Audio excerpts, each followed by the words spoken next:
Hey gang, happy Labor Day 2019. I'm coming to you from the workbench of death here, and I'm getting all my canteen cup and all of my camping stuff ready because we are going on an overnight camping trip tonight. And oh man, there's a hurricane coming. All right, let's go see what I do to get prepared for a hurricane.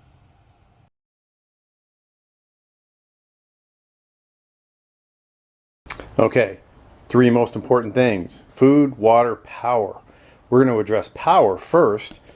You can see I've got that pretty much taken care of because I have the wonderful Harbor Freight Predator 3500 watt inverter generator.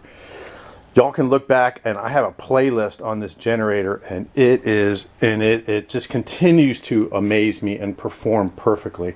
You Honda guys, hey, what the hell? Yeah, in addition to having a generator, you want to have enough gas to hold you. Here's 5, 10, 15, there's a 2.5, and the generator is full too. So I got about 20 gallons of gas on standby. I've got plenty of time to run the Harbor Freight Predator generator. I mean, I'm going to get plenty of use out of it. It's an entirely self-contained package right there.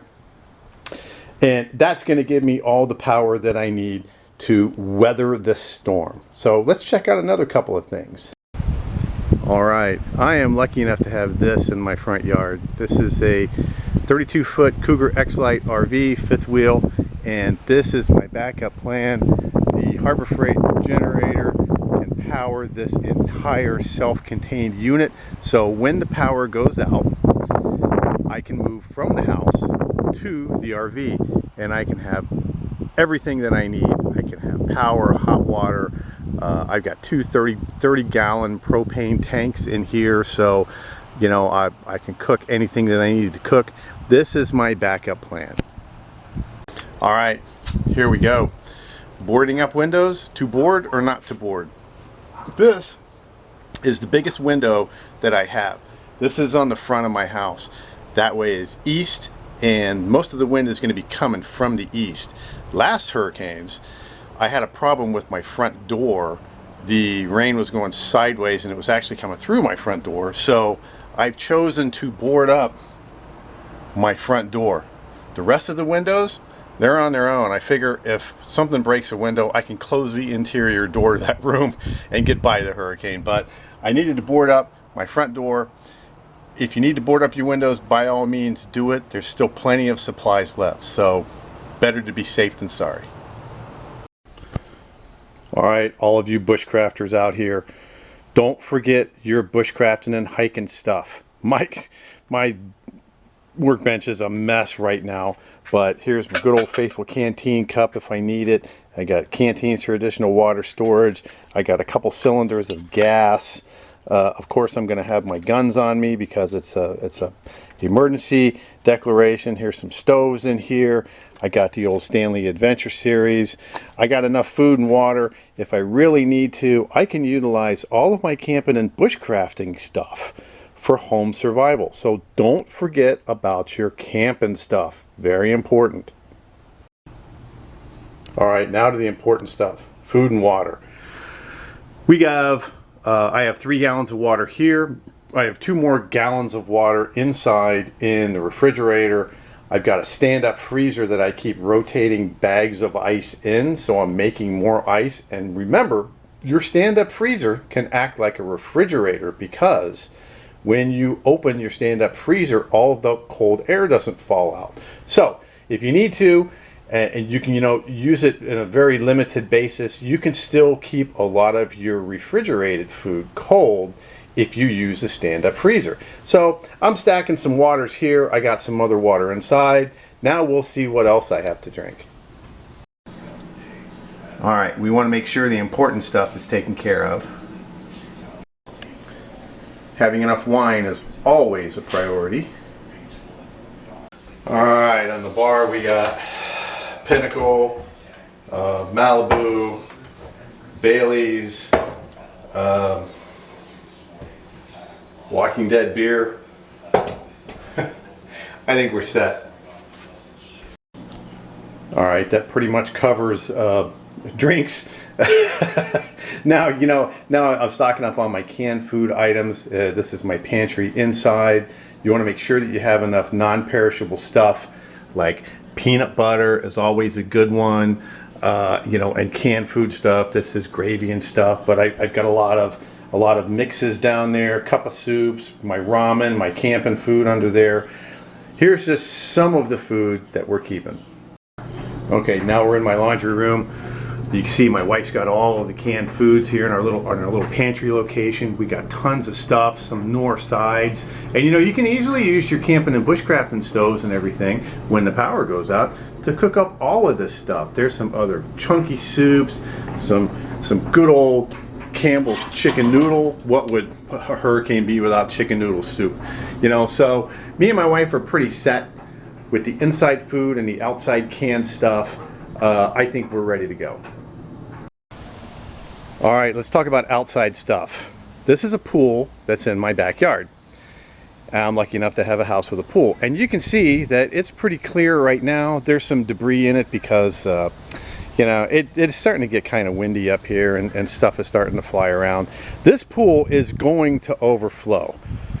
There's a lot of people that tell you, oh, drain the water out of your pool, drain the pool halfway down. Never, ever, ever do that. The pool is designed to hold all of the weight of all of that water. The best thing that you can do is let it overflow. Get yourself a few packages of shock before the storm. Put 1 or 2 in it, because the power is going to go out and your filter is not going to be able to run. Shock your pool. So it hopefully it won't get as green. They're all going to get green when the power goes out, but that's a good secondary source of water. You could drink it if you had to in an emergency, but you can use it for other uses like washing up, flushing the toilets if your water does go out. Ours doesn't. So that's a word about keeping the pool clean. Another thing is pool equipment, like that brush over there. That's coming in. If you have pool furniture, chairs, tables, everything else, some people will say throw the pool furniture in the pool so it won't blow away. Well, that's it won't blow away, but that's not a good idea. If you throw something heavy, a heavy chair or heavy table in your pool, you can risk damaging the finish of your pool. And also, the screws and bolts and pins and washers and everything else on your pool furniture is not designed to be submerged in chlorinated water. That stuff rusts up really quickly, and you might find yourself with ruined patio furniture because you decided to throw it in the pool. Also, if it starts rusting up after a prolonged time in the pool, it can stain your pool finish. So throwing your pool furniture in the pool so it won't blow away is not a good option. Bring it inside. Okay, this is my nice big pergola area with my grill and my bin for all of my other smaller pool supplies like the vacuum head and brushes and everything. That baby's coming in. It's going to go either inside or under my deck. My good old gas grill, it's coming in because you're going to need that after the hurricane and the power's out. You got to cook on something. Propane, that's a full one. I have another full one in my shed. In my RV that you saw a few minutes ago, I have 2 30-pound cylinders in there, so I've got propane for a long time. And I don't know if you can hear the wind. The wind's kind of starting to kick up here. It's probably 20 miles an hour right now, but everything's coming in, and make sure you have enough propane. Okay, a couple of inside items to note. Here are the Vaunt portable lights, portable camping lights that I reviewed in an earlier video a couple of weeks ago. Those are going to be excellent hurricane lighting. I'm not going to pull it up because those are really bright. Back here you can see we've got all kinds of candles, flashlights, lighters. Everything is ready to go.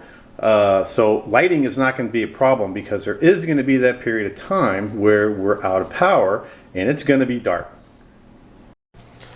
Okay, here's another myth. I'm going to fill my bathtub up with water just in case I need it. Why would you fill your bathtub up with water? The only thing you're going to do is get a bathtub full of water that you're not going to use, and you're going to waste the water. Here, where I'm at, we get our water from the St. Johns River west of town, and they have big diesel backup pumps. So where when the electricity goes out, the diesel backup pumps kick in, and we always have water pressure. So you're not going to drink any water out of your bathtub. I mean, you could use it for that, I guess, but our water doesn't go out because we have backup pumps. So to fill your bathtub up with water is just a useless waste of water. I wouldn't do it. Okay, so that's just a few of the general purpose items that I do to prepare for a hurricane. I've been through this many times. Your three most important things are food, water, and power. As long as you got all of those taken care of, you can get through the storm. I mean, it's just a bunch of big wind and rain. My house was built in 1962, and it's like the brick house and the Three Little Pigs. So this thing would withstand an atomic blast, I think. So as long as you have your three basic necessities, food, water, and power taken care of, you're gonna be all right. The thing to do is not to panic.